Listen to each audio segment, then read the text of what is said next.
Night உட்காந்து order back பண்ணிகிட்ருக்கோம். Video செட்டப்லாம் ஒன்றும் இல்லை. நம்ம வீட்டு வாண்டும் இன்னும் தூங்கலை. ஸோ இருந்தாலும் இந்த ஆர்டர் வந்து ரொம்ப க்ளோஸ் டு மை ஹார்ட். அதனால எடுக்க வேண்டியதாக இருக்குது.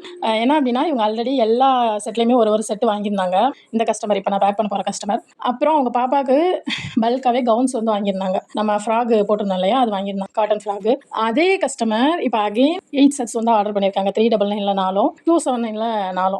அது எனக்கு இப்போ தான் நான் அதை பார்க்கவே செய்கிறேன். அவ்வளோ ஒரு ஹாப்பி.